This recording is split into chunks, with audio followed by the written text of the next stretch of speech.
अनंत चतुर्दशी का दिन उस आदि मध्य और अंत से रहित सृष्टिकर्ता के पूजन भक्ति का है जो कि अनंत है। इस दिन भगवान विष्णु के अनंत स्वरूप की भक्ति की जाती है। इस दिन जो 14 ग्रंथि का धागा बांधा जाता है उसके विषय में यह मान्यता है कि उसमें भगवान अनंत विद्यमान रहते हैं। उसकी 14 घाटों को 14 लोकों का प्रतीक माना जाता है। जो भी मनुष्य अनंत के इस धागे को अपने हाथ पर बांधता है उसकी सभी कष्टों का अंत भगवान कर लेते हैं, उसे बहुत शुभ फल प्राप्त होते हैं। तो आइए सुनते हैं अनंत चतुर्दशी कथा। एक बार नैमिषारण्य तीर्थ पर पुराणों के जानने वाले श्री सूत श्री महाराज अपने शिष्यों और अन्य ऋषि मुनियों को श्रीमद् भागवत की कथा सुनाते हुए बोले, हे ऋषियों, जरासंध की मृत्यु के पश्चात महाराज युधिष्ठिर ने विशाल राजसूय यज्ञ का आयोजन किया। उस यज्ञ से दूर दूर से भारत में बड़े बड़े राजा महाराजा सम्मिलित हुए। पांडवों द्वारा बसाया गया नगर इंद्रप्रस्थ बहुत ही सुंदर था। उसका वैभव और स्थापत्य देखते ही बनता था। पांडवों के लिए असुरों के शिल्पी मय दानवों ने बहुत ही सुंदर भवन का निर्माण किया था। उसमें भवन में कई ऐसी विशेषताएं थी जो उस भवन को देखने वालों को भ्रम में डाल देती थी। उसमें जहाँ पर अग्नि प्रज्वलित होती दिखती वहाँ सब कुछ सामान्य होता, जहाँ जल होता वहाँ स्थल होने का आभास होता और जहाँ स्थल होता वहाँ जल होने का भ्रम होता। ऐसी विशेषताएं वाले उस भवन को देखने के लिए दुर्योधन भी गया और उस भवन की भव्यता और सुंदरता को देखकर विस्मित हो गया। एक स्थान पर जहाँ जल था परंतु स्थल होने का आभास होता वहाँ जो जल में गिर पड़ा और उसे ऐसी अवस्था में देखकर द्रौपदी को हंसी आ गई और उसने दुर्योधन को अंधे का पुत्र अंधा कह दिया। द्रौपदी द्वारा किए इस अपमान से दुर्योधन तिलमिला उठा। उसने पांडवों और द्रौपदी को अपमानित करने और उनसे उनका राज्य छीनने की इच्छा से पांडवों को हस्तिनापुर आकर जुआ या चौसर खेलने का निमंत्रण दिया। उस चौसर के खेल में कपट द्वारा पांडवों द्वारा राज्य छीन कर उन्हें दास बना लिया और महारानी द्रौपदी को जीतकर उन्हें दासी कहकर अपमानित किया और उसके चीरहरण का प्रयास किया। उस समय द्रौपदी के सम्मान की रक्षा स्वयं भगवान श्री कृष्ण ने की थी। उसके बाद पांडवों को 12 वर्ष के वनवास और 1 वर्ष के अज्ञातवास का प्रण निभाने के लिए कहा गया। एक सम्राट से महाराज युधिष्ठिर एक वनवासी बन गए थे। उनका समस्त वैभव उनके पास से चला गया था। वो अपने भाइयों और रानी द्रौपदी के साथ वन में रहने के लिए विवश हो। एक बार जब भगवान श्री कृष्ण उनसे भेंट करने के लिए आए तब उन्होंने दुखी होकर उनसे अपने मन का सारा हाल कहा और उनसे उपाय पूछा कि उनकी समस्त परेशानियों का नाश हो सकता है या कौन सा ऐसा व्रत है या पूजन है जिसके करने से उन्हें उनका खोया हुआ मान सम्मान और राज्य प्राप्त हो सकता है। तब भगवान श्री कृष्ण ने उन्हें अनंत चतुर्दशी के व्रत का विधान सुनाया। श्री कृष्ण ने कहा, हे धर्मराज, अनंत भगवान का व्रत एवं पूजन करने से आपकी समस्त परेशानियां और दुखों का नाश हो जाएगा। जो कुछ भी आपने खोया है वो पुनः आपको प्राप्त हो जाएगा।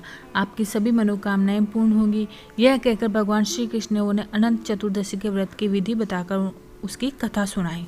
अति प्राचीन काल में सतयुग के समय एक ब्राह्मण हुआ करता था। उसका नाम था सुमंत। उसका विवाह वशिष्ठ गोत्र में उत्पन्न हुई भृगु की सुंदर कन्या से हुआ और विवाह के बाद उनके उत्तम गुणों वाली कन्या का जन्म हुआ। उन्होंने उसका नाम सुशीला रखा। सुशीला के अल्पायु में उसकी मां का स्वर्गवास हो गया। तब उसके पिता सुमंत का दूसरा विवाह कर्कशा नाम की कन्या से हुआ। कर्कशा स्वभाव से बहुत ही दुष्ट थी और सुशीला के प्रति द्वेषपूर्ण भाव रखती थी। कर्कशा अपने पति से भी प्रतिदिन झगड़ा किया करती थी। समय के साथ सुशीला की आयु बढ़ती गई और विवाह के योग्य हो गई। उसके रूप और गुणों की चर्चा सुनकर वेदों के ज्ञाता और मुनियों भी श्रेष्ठ कौटिल्य ऋषि सुमंत के पास सुशीला से विवाह की इच्छा लेकर आए। कौटिल्य ऋषि ने सुमंत से उसकी पुत्री सुशीला का विवाह उनके साथ करने के लिए कहा। सुमंत ने खुशी के साथ अपनी पुत्री का विवाह कौटिल्य के साथ कर दिया। अपनी पुत्री को विदा करते समय उसे कुछ देने की इच्छा से सुमंत अपनी पत्नी कर्कशा से कहा तो उसने घर के सारे पुराने सामान और बारात के खाने के लिए रास्ते के भोजन के लिए रात का बचा हुआ भोजन बांध दिया।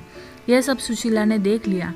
उसको यह देखकर बहुत दुख हुआ। उसे लगा कि जब उसके ससुराल वालों को यह सब पता चलेगा तो उसका कितना अपमान करेंगे।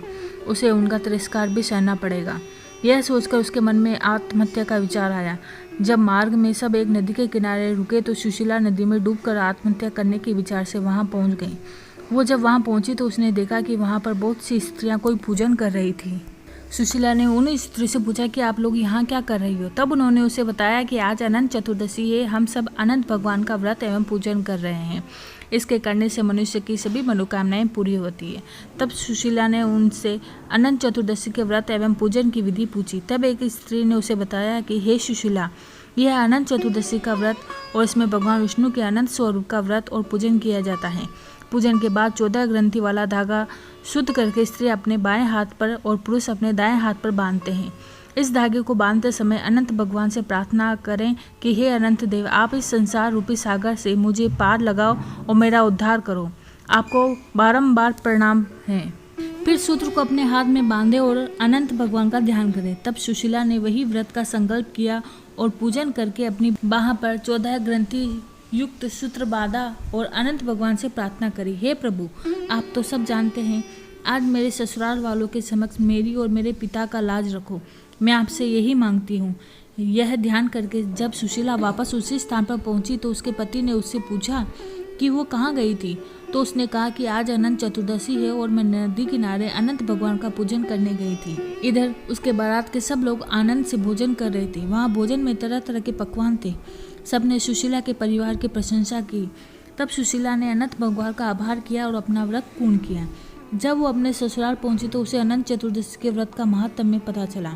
उस व्रत के प्रभाव से उसके परिवार में सुख समृद्धि बढ़ने लगी और धन धान्य से उसका घर परिपूर्ण हो गया। उसका जीवन सुखमय हो गया।